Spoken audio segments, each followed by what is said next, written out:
नमस्कार दोस्तों, मैं सचिन सौरभ आप सभी का स्वागत करता हूं। आज हम बात करेंगे 13 जनवरी 2026 को यूजीसी के द्वारा लाए गए promotion of equity in higher education institution regulation bill 2026।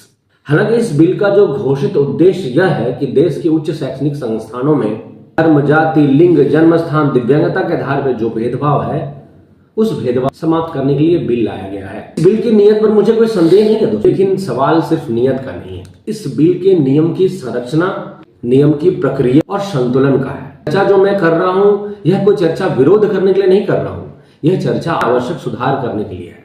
मुझे जो समस्या है इस पूरे बिल से नहीं है। इस बिल में जो असंतुलित प्रावधान है, समानता के नाम पे जो असमानता परोसा जा रहा है, उस प्रावधानों से मुझे इस बिल में दिक्कत है दोस्तों।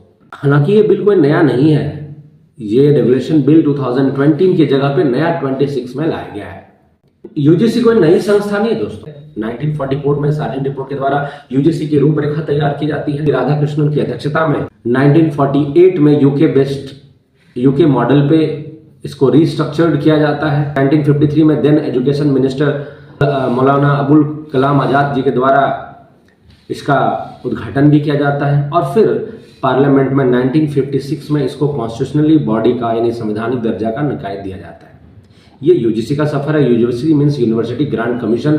यूनिवर्सिटी में शैक्षणिक संस्थानों में विकास के लिए, इंफ्रास्ट्रक्चर के विकास के लिए, आवश्यक सुविधाओं के विकास के लिए ग्रांट एलोकेशन का जिम्मा इन्हें दिया जाता है। इसलिए यूजीसी एक बहुत महत्वपूर्ण निकाय है शैक्षणिक संस्थाओं के संदर्भ में। यूजीसी की जो पहचान आज तक रही है हमेशा एक संतुलित और एक अकादमिक न्याय की रही है। मैं स्पष्ट कर दूं, मुझे समानता की भावना से कोई आपत्ति नहीं है दोस्तों। मुझे यूजीसी या समानता की भावना से कोई आपत्ति नहीं है और न कि सामाजिक न्याय से भी आपत्ति है। माननीय प्रधानमंत्री नरेंद्र मोदी जी पर पूर्ण विश्वास भी है कि वो सभी वर्गों की बातों को ध्यान से सुनेंगे और आवश्यक सुधार इस बिल में जरूर करेंगे। बिल को पढ़ने के बाद मैं इस निष्कर्ष पर पहुंचा हूं, 2026 रेगुलेशन बिल हर हायर एजुकेशन इंस्टीट्यूशन में इक्वल अपॉर्चुनिटी सेंटर बनाए जाएंगे जो भेदभाव से जुड़ी नीतियों और शिकायतों को देखने का काम करेगा।